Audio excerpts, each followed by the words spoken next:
Zambia Blog Talk Radio.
Welcome to ZBTR TV. The goal is to unearth and document the Zambian narrative in the best way possible. Catch us live every Saturday on Facebook and YouTube. We broadcast every Saturday at 10 a.m. EST, 7 a.m. PT. With a growing audience across the globe, we connect Zambians and share resources abroad. Be part of our journey. Please don't forget to subscribe to our YouTube channel. With a growing audience across the globe, we connect Zambians and share resources abroad. The ZBTR TV show. Did you know? Less than 10% of our viewers are subscribed. Don't miss out. Be part of the community. Mark your calendars. Every Saturday, 9 a.m. Central Standard Time and 10 a.m. Eastern Standard Time. Flow live.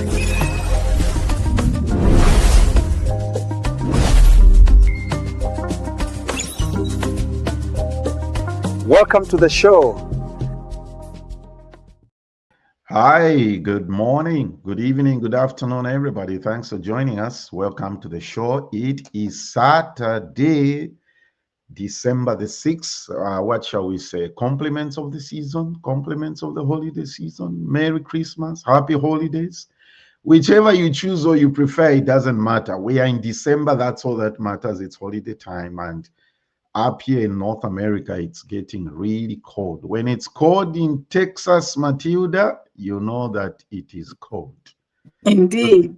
Here we love our 90, 100-degree temperatures, okay?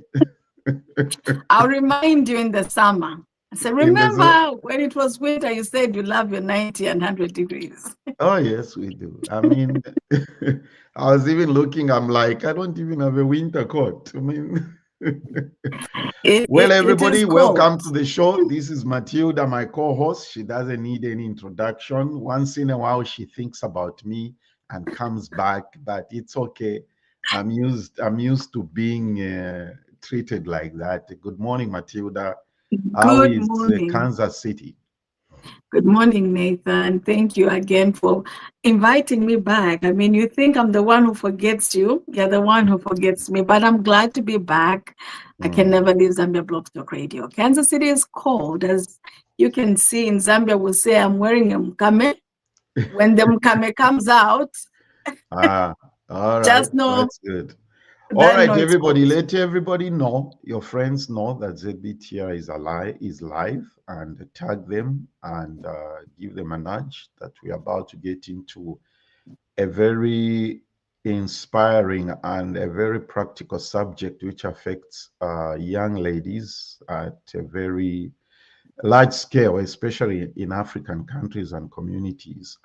Do subscribe to our channel. Come on, people. Give us this Christmas bonus by getting these numbers go up. We are ZBTR TV on X, which used to be Twitter, on Facebook, and on YouTube as well.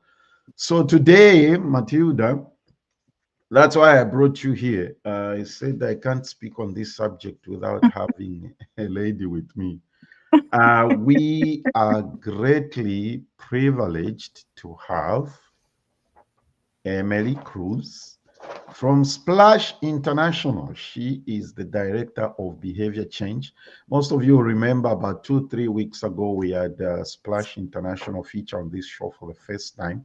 We had the CEO and I think, is it the director of Africa, Emily?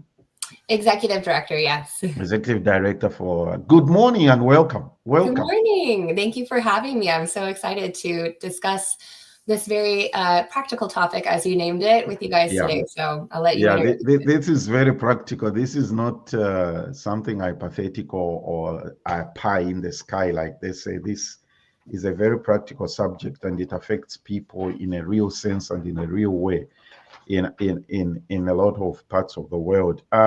Emily, by the time we get into 2026, I will have had the whole Splash team feature on this show.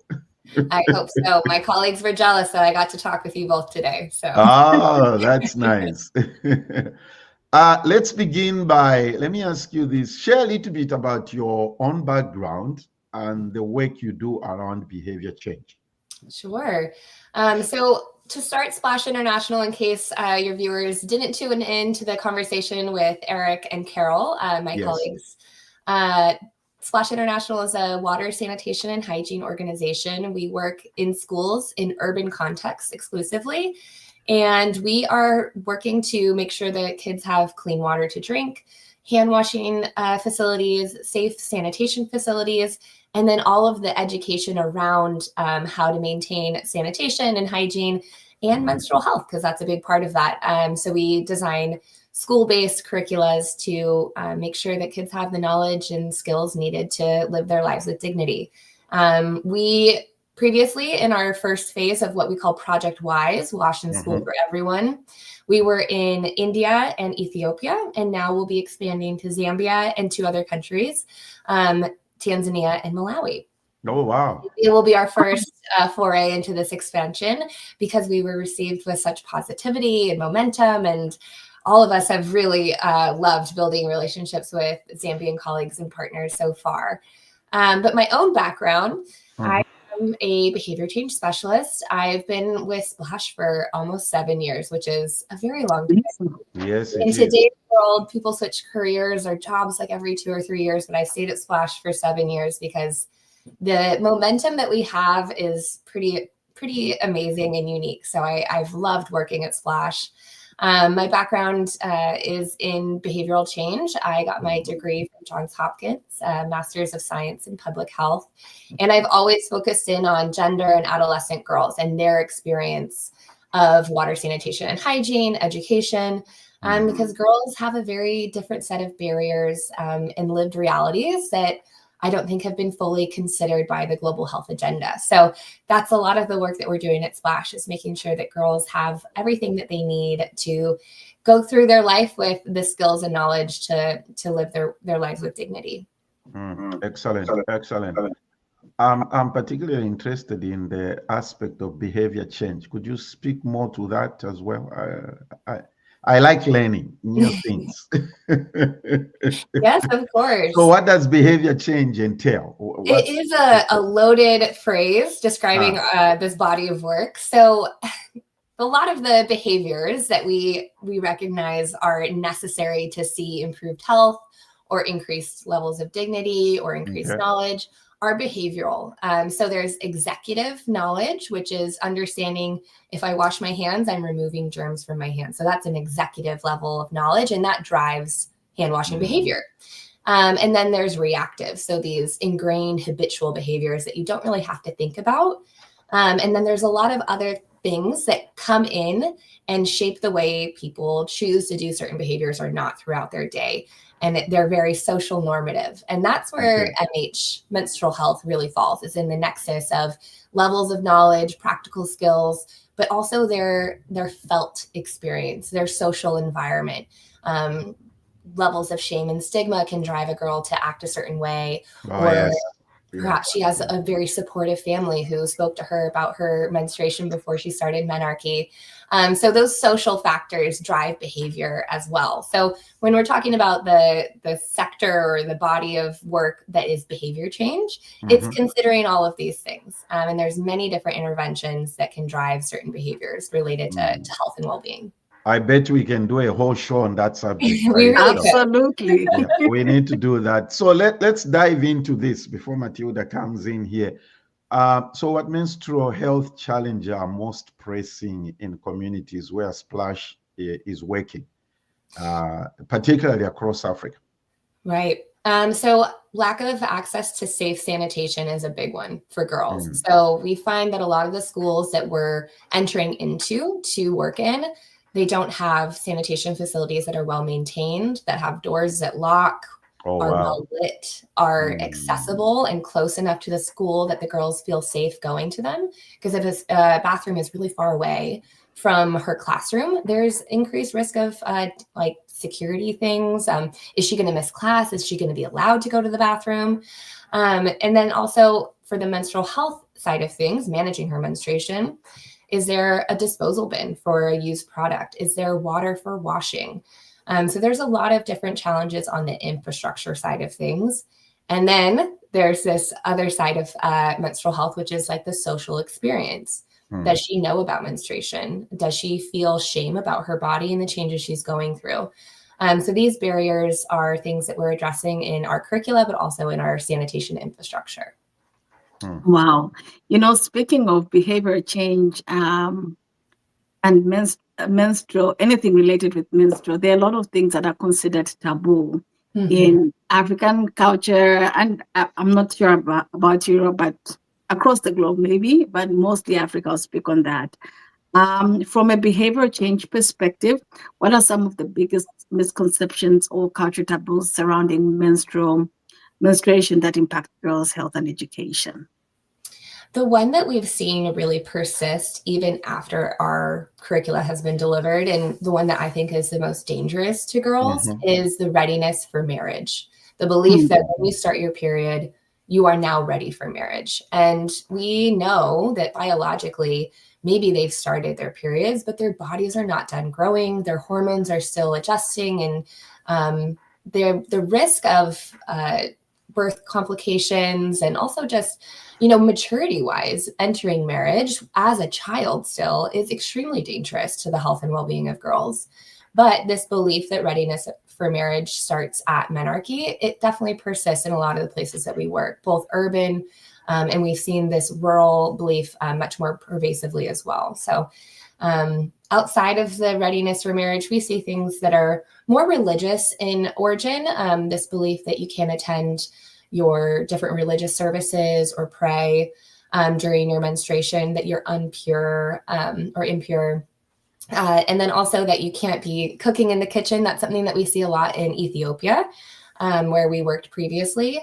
And so now that we're going to be moving into Zambia, we are going to be doing a big research effort, talking with girls and families and teachers to understand what are the beliefs that are held about menstruation. And we'll kind of unpack whether or not those are myths and misconceptions, or if they're things that are grounded in reality. And we'll design the curricula to address that. We'll get to it. I'll tell you this, one thing which would have been considered taboo is having a person like Nathan on the program talking about this. That is something we really have come a long way. Nathan would not have been in the room. That's why I brought you here. Nathan, you're a menstrual health champion. Look at you. I live with 3 women. So yeah, I lost my train of thought. We put you on the spot. Yeah, Matilda, the two of you can answer to this, can respond to this. Each cultural setup, especially in Africa, has got its own, can I use the word, beliefs about this? Yes. What are some of the cultural bonds, strong bonds? Emily, Matilda, I want the two of you to respond to this. That's around this subject. You've already said I wasn't supposed to be here in the first place, but I'm curious to hear from Matilda as a Zambian, because we have just recently started our work in Zambia and haven't done this deep research effort. I don't want to speak from a place of limited information.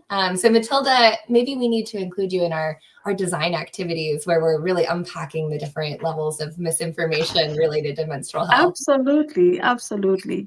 There are a lot of things about menstruation that can be misinformation, but some of it I would say would be a form of protection, kind of. I will give an example where in Zambia, I can't say the whole Zambia, but certain beliefs in some ethnic groups, we will say when a woman is on her cycle, when cooking, if she's allowed to cook, she cannot add salt to the food, you know? And so, especially if it's in a household that has many women or many girls, a mother will ask who cooked this food, and you say such and such. And it just, there's a belief system that will go to that, but the protection about it, or not, I think protection is not the right word, but it's a way of also monitoring your child. So let's say there are fewer girls, 2 or 3, or maybe even just 1. And month after month, she's adding salt in her food.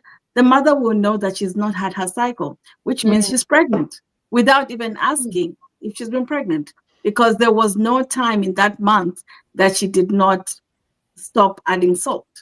So it's interesting. So your mother also keeps track of your cycle so that she knows. But by the time the food is being presented to the men and everybody else, the mother would have added some salt so that that business is not communicated to the men. So, but they will give you some explanation on why you shouldn't do that. They'll say you are unclean, you are not supposed to, and all kinds of things. But it was also a way of monitoring a woman's cycle. So it can be considered miscommunication in this day and age, or where we are, where you say, just be direct, ask me, did I have my cycle? But which teenager is going to tell you that they haven't had their cycle, especially when you told them they should not have premarital sex? Right. What can you, Emily, in your work, how has that come up? How have you dealt with myths like that, if I may use that word? A lot of food-related beliefs kind of circle around menstrual health. So I've seen in other places where it's you can't drink any hot drinks. And I'm not sure what the origin of those myths is, aside from that during menstruation, obviously women's bodies are going through a hormonal process, and that they should maintain good nutrition. But I think it's kind of evolved into these more very specific myths. And when we recognize a myth that's being repeated over and over again, we do like to address it in a culturally sensitive way where we're not just saying, no, you're wrong. That's not true. So we kind of try and challenge, like, what about salt, and specifically speaking, is dangerous to a girl during her menstruation? When we unpack the biology and the physiology of menstruation, let's work through the assumptions and beliefs around that, and kind of ground it in scientific reality. And we found that girls are really responsive to that. But our focus is more on the dangerous myths, the myths that keep girls from participating in activities that maybe add to their self-confidence or education, or the myth that they're ready for marriage. So we try and address the myths that are more dangerous to their well-being, where I think not eating salt once a month, maybe that's a pretty harmless myth, but we want to make sure that everyone is grounding their beliefs in biological reality when it comes to menstrual health, because one myth can kind of snowball into many. So we're working to just make sure that the levels of knowledge and understanding of biology are foundational, and then we address myths from there.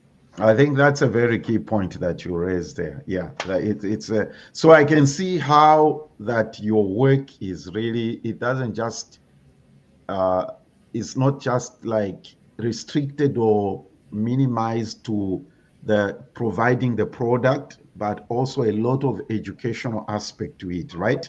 Yes. Yes. That's very interesting. Splash focuses heavily on settings where children spend their days. Of course, school is one that stands out here. like adults, we spend more time at work and the kids spend more time at school. How do you integrate menstrual health support in these environments? So there's a couple different avenues that we've taken in previous places that we've worked. We, started working in schools and on a school by school level, try to advocate for including a certain curricula. In Zambia, we're approaching it differently because we've learned a lot from our past mistakes and we're going from the government level down. So we're trying to get our menstrual health programming adopted by the Ministry of Education.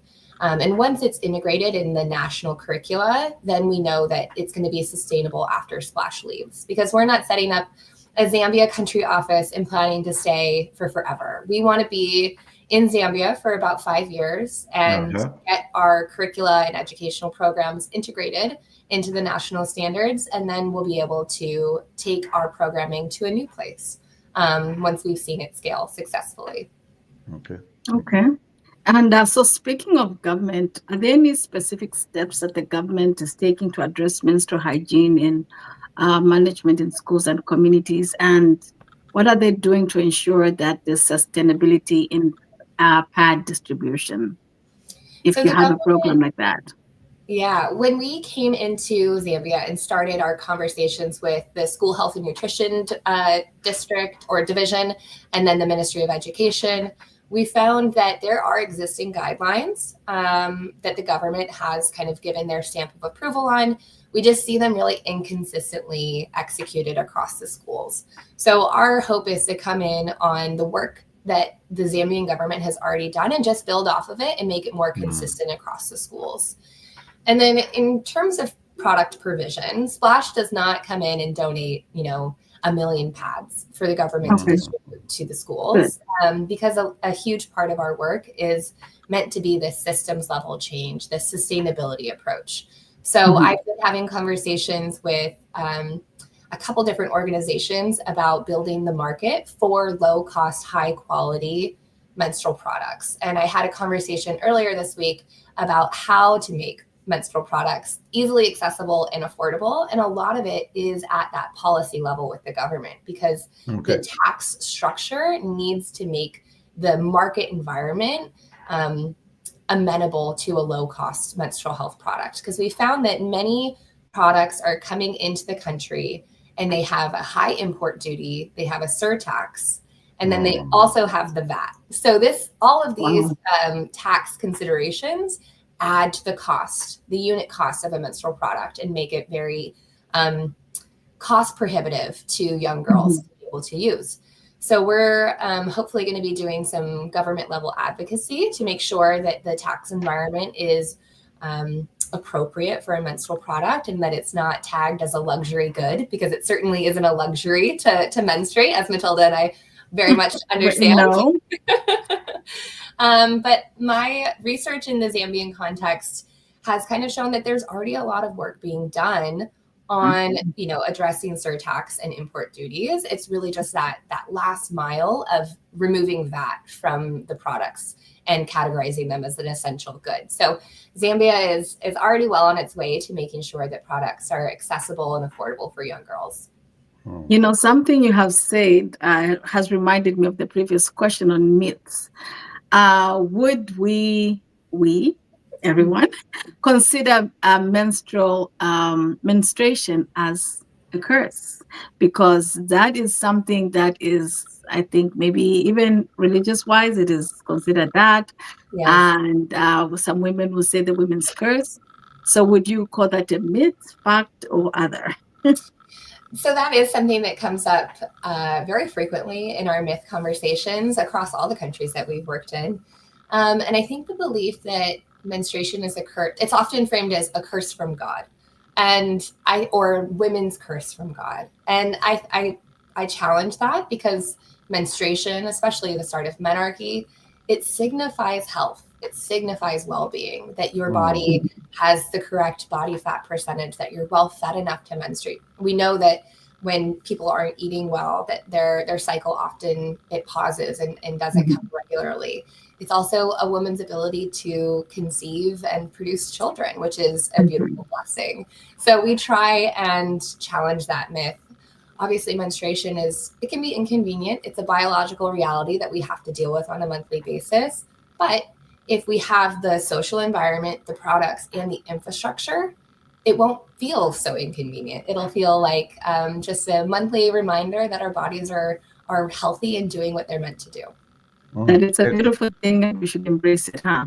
Absolutely. Yeah, excellent. On the point that you made earlier, Emily, I think these are some of the things as diaspora we should pursue.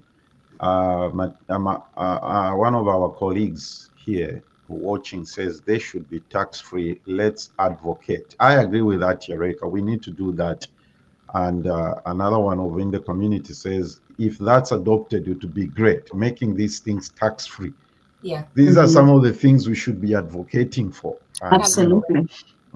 It would be a great thing if these things were what you call it, tax-free. I do want to add to that though, Nathan, because even we've seen in Malawi, for example, has no taxes on menstrual products, and they are categorized as an essential good. So there's no VAT, but the products are still very expensive. So there's the tax policy side of things, but we also have to consider the market and the supply and demand and access to the raw goods to create high quality products, and then the distribution models of that. So it's a very complex system of levers and barriers that need to be addressed really thoughtfully, both at the policy side of things, but also at the commercial market.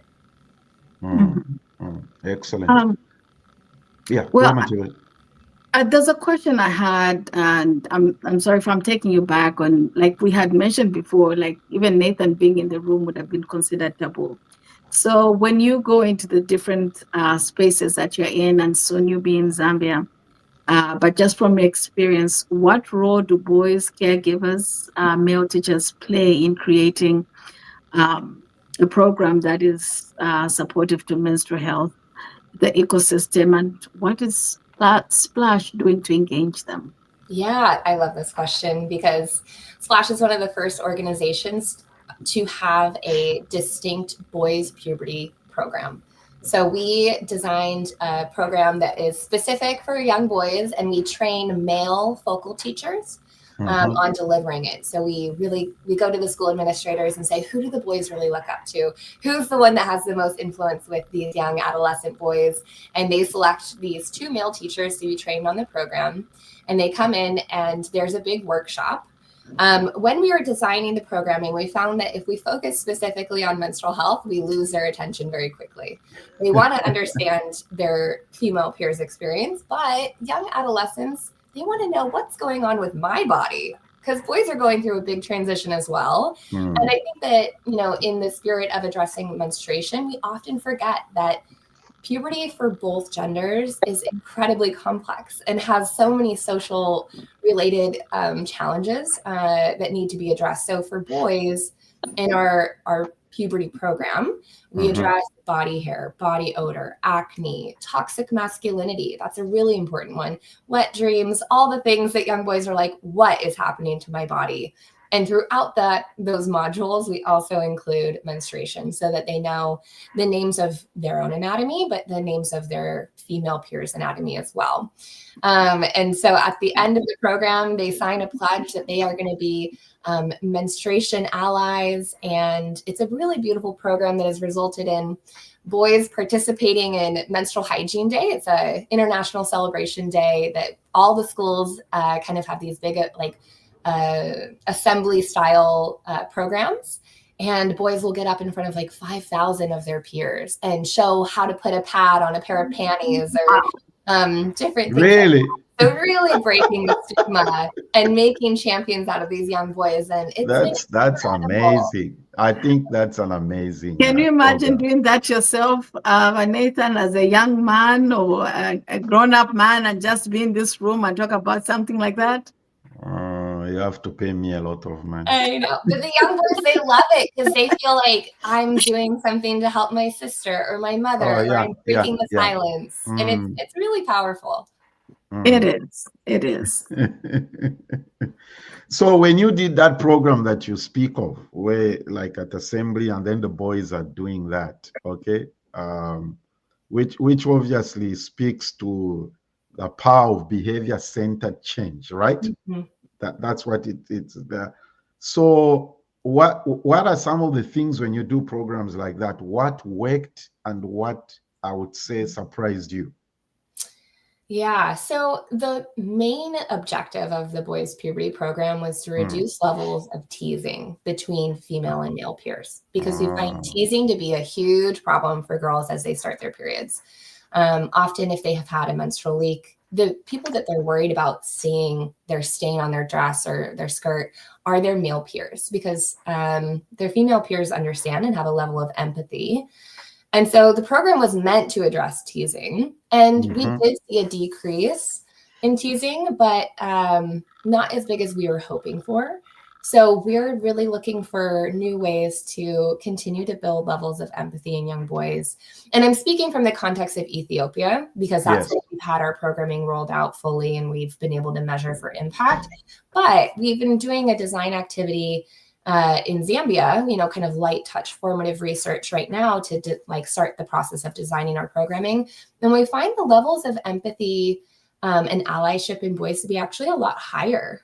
So I think we're coming in at a higher level of engagement for young boys. And so hopefully the program will be even more successful. Okay. There was something you had said earlier, Emily, and maybe you haven't, I don't know how far the research carries on into Zambia, but in your background, you had mentioned that what you have found out is most girls, when they're told, when they start their menstruation, when they start their cycles, they're told that they're ready for marriage. In Zambia, mostly they are told, they are made to understand that at this point, they can now have children. Right. I know maybe in the rural areas, when things get hard and the tough gets going, it might now lead on to you can now get married. But mostly the conversations the older women have with the younger girls is because you're now at a point to where you can get a child, we are told additional things like don't talk to boys. As in, if I say, hello, good morning, Nathan, by saying that, I'm pregnant. Yeah. So you find that the girls would avoid, it has been instilled in them so much, well, my generation and earlier, that once you get to that stage, you cannot talk to boys at all, avoid them at all costs. Any greeting, any proximity can lead to marriage. Right. Have you found that out to be similar or the case in other areas, spaces you've been in? Yes, absolutely. And I think that this is the challenge we face with trying to have a curriculum that's adopted by the Ministry of Education or at the government level, because in previous places that we've worked, the government is not comfortable with including content related to sexual and reproductive health following on the menstrual health related information. And I think that gap is the reason that young adolescents don't understand what fertility means. And so just saying hello to a male peer can get them pregnant. So we have to include that information, because having information about, my uterus is shedding its lining, this is a healthy part of my biology, needs to trickle into, and halfway through my cycle, I ovulate, which means that I can become pregnant. And I ovulate, I release an egg and a sperm could, implant and I could produce a baby. So we need to kind of include that additional information in an appropriate way for adolescents. But excluding it, we're doing a disservice to young kids, because ultimately adolescents, I should say, teenagers, they're going to have sex. And as much as we tell them, don't have a child out of wedlock, or that it's, not appropriate, so many things drive children or adolescents to engage in these behaviors. And I think not having the information, it just puts them at a disadvantage. So if a young girl knows that in the middle of my cycle, I could get pregnant, I'm planning on having sex, but I'm not going to because I could be ovulating. If she understands her biology to that degree, we could reduce, these out of wedlock births and dangerous situations for young girls. That's so. So Let's take a break, challenges Matilda, before sure. we continue. We'll be right back after this little commercial break. Welcome to VibeForge AI Studios, where creativity meets innovation for artists, businesses, and ministries everywhere. We craft high-quality media fused with AI magic. Fast, affordable, and professional. From ad campaigns to event promos and music videos, our AI tools bring your vision to life. Whether you're an artist, entrepreneur, content creator, or ministry, VibeForge is built for you. Our work is driven by faith, innovation, excellence, and integrity, always. See our portfolio on YouTube at The Christian Blogger and imagine what we can create for you. Let's build something extraordinary together today. Call, WhatsApp, email, or visit our website. Everybody, welcome back. Our guest today is Emily Cruz. She's a director of behavior change at Splash International, and we are discussing menstrual health programs that Splash is engaged in. And as we continue our conversation, there's a comment here from another gentleman. So I'm not by myself. Very insightful conversation, very critical to involve boys and make them menstrual health management advocates, as it helps to create a comfortable school experience for menstruating girls. Matilda, you were about to say something before we took a break. Yes, Emily had mentioned some of like a challenge, but I was curious to know what other challenges the girls experience and what support do they really need. Mm-hmm. So not having the facilities to change their menstrual products at school is a huge challenge. So girls are often wearing products for longer than they should be. And because of that, we see increased rates of reproductive tract infections, and young girls that haven't maybe shared with a parent that they've started menstruating don't seek care from a healthcare provider. And so repeated reproductive tract infections can be really dangerous to a girl's health and fertility later on. So this is a huge issue, and not being able to change a menstrual product regularly is both due to lack of the infrastructure, but also lack of products. Like maybe they're really trying to use a product as long as possible because they don't have easy access to them, or they're not affordable. So this is a really big challenge. What can we in the diaspora do? Sorry? What can we as in the diaspora, what can we do? What can we do? I think that ultimately it comes down to like your own family systems and having open conversations with the adolescents in your life about menstruation. And then also, if you are in a position to advocate, that you call your government representatives and encourage them to allocate more funds to programming in schools so that young kids have the education they need. Splash's programming and Splash's full suite of interventions in Zambia is co-funded by the government, but we of course are always hoping for more funds to be funneled into our work. That way we can reach as many kids as possible. And with the Education for All reform, the school population sizes have ballooned and are absolutely massive for the infrastructure that exists. So we're expecting a lot of challenges and need for additional funding and work to be done. So if you are in a position to call your government representatives, please do. If maybe you are a local retailer and have a shop, make sure that your menstrual health products are easily viewable for young girls to purchase and that they're low cost as you can, while still including a margin for your own profit. So there's a lot of different things depending on what type of stakeholder you are in the Zambian context. Excellent, excellent. Yeah, somebody's cheering me on here. They say, no, you're not alone. We are happy that you're using your platform for this conversation. I greatly appreciate that. I'd like to see that the men are sticking around. That's very good. Thank you. It's very, very important. We appreciate the support. Thank you. Excellent. Infrastructure, Emily, is a great challenge. Things like private toilets, you mentioned it in your introductory remarks, water access and hand washing facilities. This is basically what Splash does. Yes. How does Splash collaborate with local partners or government to address these structural needs? So this is where I'm going to plug that you speak with my colleague Martin, who is basically my equivalent, but on the infrastructure side of things. But I can say from understanding that scope of work that the infrastructure work is, it's very challenging due to the water table, particularly during the rainy season, high rates of cholera. So Splash is being really cognizant of timing our work appropriately so that if we're digging a new borehole, we're not increasing the risk of the borehole being contaminated by dangerous bacteria. Because obviously cholera during the rainy season is a really big challenge, particularly at the school level. And then the infrastructure costs of building these sanitation facilities is the biggest cost driver for Splash. So our behavior change curricula and programming is relatively low cost because it's just human resources and human time. And we try to leverage existing human resources. So teachers who are already engaging with students. So we change relatively low cost, but infrastructure is very expensive, particularly good infrastructure that's going to last a long time. So those are some of the challenges that we face on that side. Okay. These are some of the images that I got from our last conversation with Eric and Carol. Okay. So those are some of the things that,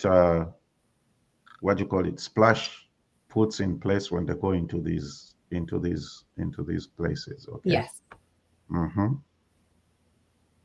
Yeah. So I want to point out one thing about these stations, or a couple things.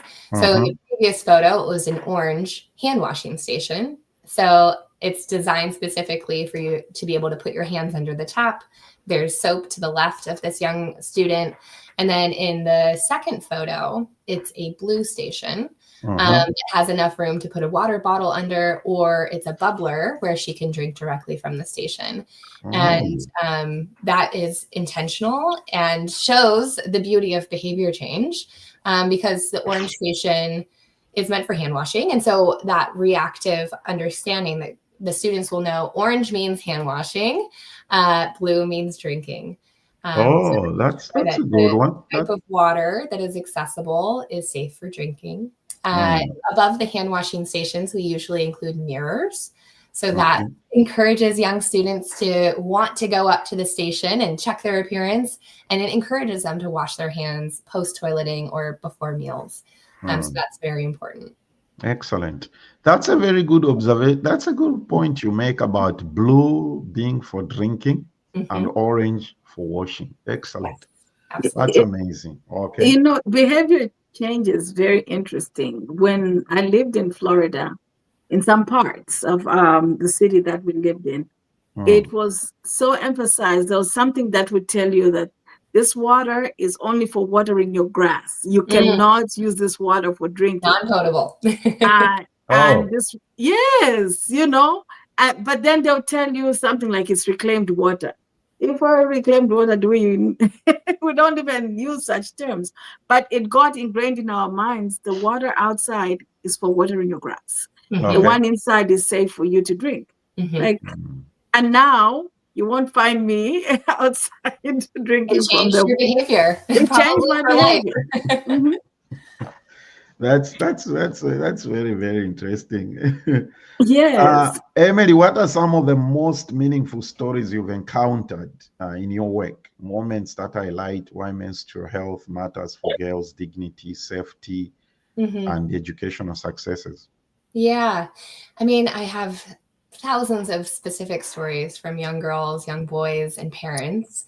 But the most impactful to me is when I see that young boy standing up in front of thousands of his peers talking about menstruation openly, putting a pad on a pair of panties. Yeah, that's powerful, right there. Oh my gosh, it's like goosebumps. Eric, actually, our CEO and founder, he sent me a video this week from Ethiopia, and it's a video of a young boy doing just that. And I looked at my husband and I was like, I wish we could have that video. Can we show that video? I don't know if we have the permissions because it obviously has a student in it, so we always have to get consent. Understandable. Yes, I know. I would have shared it because it really was beautiful. And then another impactful moment in my career working in menstrual health has been hearing directly from mothers that they had such a different experience when they were adolescents. We see this really big generational shift between parents and their daughters, where the mothers are, menstruation was cloaked in silence and exclusion and shame and stigma and stopping their education and becoming married. And then for their young female daughters, they say, oh, I keep my daughter in sports and I make sure she attends school and has what she needs to feel comfortable and manage her period. And that shift is so beautiful. And I imagine, what are these young girls and boys who are being exposed to our program? What kind of parents are they going to be in 10, 15 years? So that's a really impactful part of this programming, where we're changing norms, and it takes generations to do that. But we're already seeing the impact. And so that's been really fun. It does. We have a question here from have you partnered with any grassroots organizations that are already doing the same work? Because I think there are a lot of organizations who are doing work around this issue to do with menstrual health and distribution of menstrual pads. Have you partnered with any grassroots organizations? This is a really great question, and I'm so happy that this listener put it in the chat, because Splash previously in our other country operations, we were delivering the program directly ourselves, so Splash staff, where now Splash is using an indirect implementation model. And that's like a very loaded phrase, but it really just means that we come in with a very small team of more technical advisors, and we partner with grassroots organizations who are already doing this work. And we just try and amplify what they're already doing, or provide specific training or access to new materials, more funding, and have the grassroots organizations really feel a sense of ownership over the program. And we're hoping that that increases our level of sustainability, the cultural relevance of the content, that because we're having local organizations part of the design process, that it'll be more Zambian. It'll resonate more with the Zambian students. So that's a huge part of our model, and I'm really happy that we've moved in that direction. Okay, that's good. There's another good question here. Have you learned anything about Zambian traditions or teaching young women on menstrual health? In Southern Province, there is a celebration called in Kolola. The woman has reached puberty taught. Thank you so much for asking this question. Unfortunately, because we haven't gotten into the full research and design effort, because we're so new to the country for our work, we haven't unpacked a lot of the cultural nuance around menstruation in Zambia. But in the next 6 to 9 months, we absolutely will have that information, and maybe I can come back on and share what I found and how the Zambian program is looking. Most definitely. Yes, that would be really fun. So I'm eager to learn more about the specificity of menstruation in Zambia. So prior to the show beginning, we found out from you that you have Splash has actually been in China. That is very, very impressive. I just wanted our viewers to know. But with saying that, in the intro, you had mentioned you've been with Splash for 7 years, which means there has been a lot of data collection and monitoring with the work that you have been doing. So speaking of that, data monitoring is essential to understanding what actually changes behavior, right? So how does Splash measure the impact of its menstrual health programs over time? Yes, and it is a complicated system of research and routine data collection. So I can say we routinely visit the schools that the program has been implemented in with a set list of questions or metrics, and we collect data on the retention of the information and the behavioral shifts. So for the parent program, have you initiated a conversation with the female adolescents in your household around menstruation? And has there been repeated conversations once the parents have been included in the program? So we have a very long list of questions that we ask on a quarterly basis. And then we also do more qualitative research on an annual basis. And I'm happy to share that we'll be publishing a lot of our impact level findings in a journal article, probably by Q1 of 2026. So we can see the impact level data. We're refining our MLE, our monitoring, learning, and evaluation frameworks for these new countries that we'll be working in, because it has to be tied to the design of the program. And because we're in the midst of designing the Zambian program, we haven't quite refined our approach to the ultimate learning objectives. But soon we will have that. I can say that there's a lot of data, sometimes too much data. Our poor research teams are drowning in it. But we are always looking to strengthen the sector by providing data-informed guidance and information. Would some of this data be shared? I mean, like, let's say there's someone who wants to partner, perhaps information that maybe the embassy would like to know, so that if there's an organization that would want to do similar work, is that data, do you think some of the data could be shareable? Absolutely. I mean, yeah. And Splash has a really strong ethos around what we call like open source. So our findings and our data, we're always making accessible publicly, and we're funneling into the government monitoring systems as well. So in Zambia, one of the core areas of the systems level strengthening that needs to happen is improving the data management systems that the government uses, because all of that also flows into these international databases called like the Joint Monitoring Program, the JMP. So we're always hoping to improve the data systems and how it's shared and funneled up into the different databases. That's very, very important. The places where you've like done work as Splash comprehensively, not only with the water system and the pictures we showed about equipment and stations being put in place in schools, how do you measure the impact of your work? Let's speak to what you call it, to Ethiopia specifically. Of the infrastructure in particular? No, to your menstrual work. How do you measure the impact of your work? So measuring menstrual health impact it's a very complicated process, because we're measuring norms. And like I mentioned, changing norms or social beliefs takes a very long time. So there's a need for what we call longitudinal data collection, where we're measuring change over a really long period of time. But even then, how do you measure a girl's self-confidence or her self-efficacy to manage her period? That's a very complex thing to measure. That can't just be, are you feeling more confident today after learning about menstruation in your gender club at school? That doesn't quite get to the meat of her true internalized belief systems and sense of self. So there's definitely a movement towards building out a standardized approach to measuring confidence, self-efficacy, body autonomy. But it's very complicated, and I can't speak to it from a place of expertise at this point, because I think it's still really being investigated.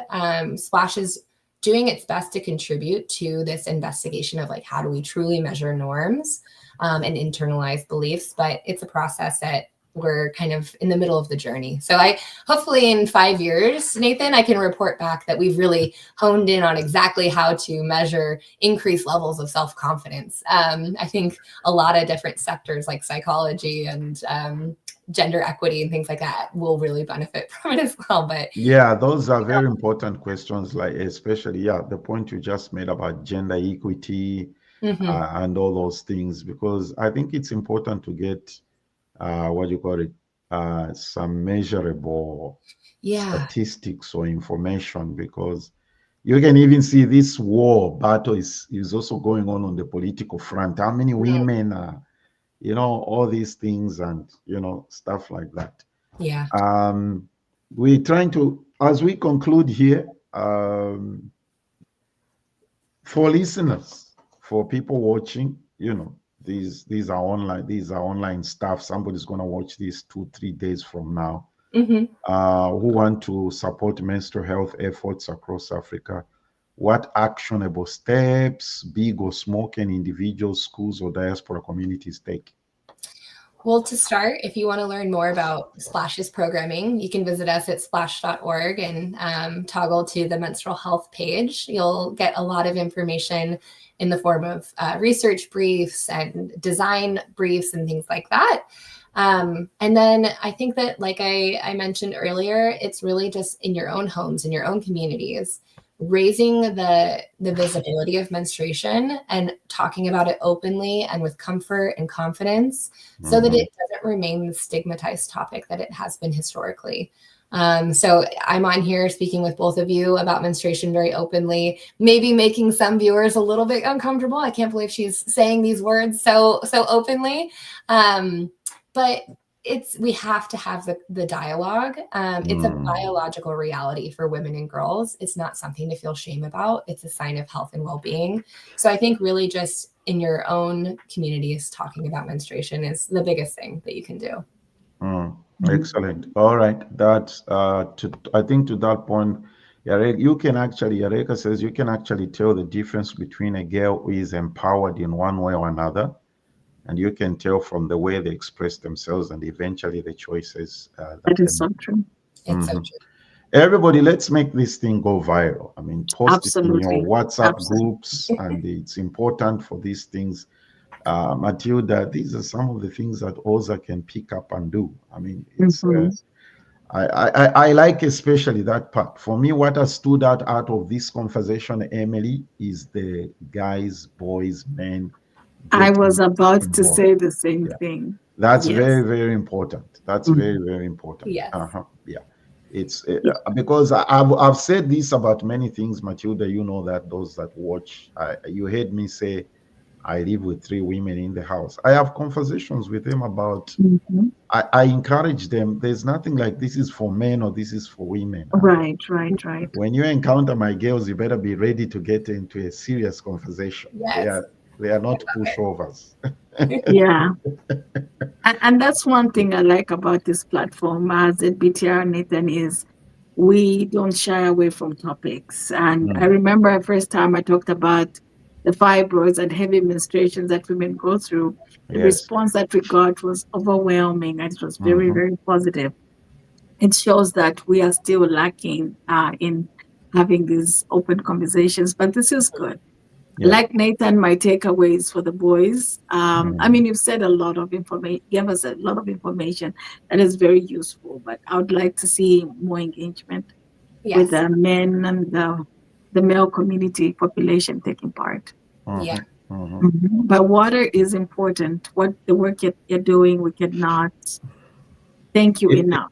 It's amazing how water is connected to a lot of other things and facets. And I mean, Emily, I mean, I am greatly honored, and I mean, I just appreciate this partnership that this platform has with Splash, the communication I'm having with Miji, now Jason as well. Now I've met you, and Lauren. We are. Lauren, yes. And Lauren. Actually, it started with Lauren. It started with Lauren. Lauren messaged me last night and said, good luck and tell him I say hi. So, hello, Lauren. Yeah. So this wildfire, we're going to, I mean, if anything that needs to be said, discussed, or done, just text me, send me a message and say, hey, Nathan, would like to talk about this. And thank you so much for having me on and for having Eric and Carol on. And I hope we can continue this conversation because there's a lot that Splash is doing that I think other Zambians are going to be really interested in learning about, because we're changing the experience of students at school, making it safer and more conducive to achieving their education goals. So I can't wait to share more. Yeah. We look forward to having you back again. Excellent. Thank you, Emily. Thank you. Merry Christmas to you. Yes, Merry Christmas. I hope you guys have a lovely holiday. Is the tree already up? Oh, the tree is up. You can't see it. It's not quite in sight, but you can see our stockings are hung. Yes, I see the stockings there. Our stockings are up too. We're going to meet Santa today. My young children are very excited. So. Oh, are they? Whoa, that's good. That's very good. All right. Have a good weekend. Thank you so much. Bye, guys. All Bye-bye. Okay, Matilda, there you go. You see, this is important. This was good. We can't always talk about politics. There are a lot of things to talk about here. It's amazing, the water programs. This is not the first water program I have heard of that when they start their projects in Zambia, they end up on the menstrual health management conversations. This thing is big, and if I have a friend, they're trying to drill water, but now their concentration has been veered off to this. So this is something we need to pay attention. Our friends who are doing these programs, let's support them. Let's continue paying attention. Let's challenge the government too. I meant to say this before we go away. We have one of our very close friends, you and me, Carol Cares. This is one of the things she does, right? Yes. So there are a lot of organizations there doing a lot of stuff, and let's be on this. Everybody, have a great weekend, and I don't know which one you prefer. Happy holidays, Merry Christmas. To me, it doesn't compliments matter. Of the season. Oh, I like the compliments of the season, the Zambian one. Compliments. That one. Compliments. Follow us on that's our social media handle. Come on, people, subscribe, follow, like. Let's grow this platform because comment, everybody. Yeah, we need to do that. It's very, very important. All right.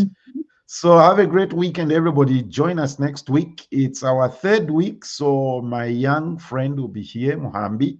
Conversations with Muhambi. And then, Matilda, before I forget, I've got a very special Christmas program. Very special Christmas program on this family. They cook. So we're going to do live cooking on the. Oh, wow.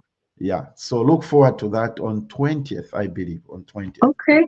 Wonderful. Bye, everybody. Have a great weekend. Zambia Blog Talk Radio.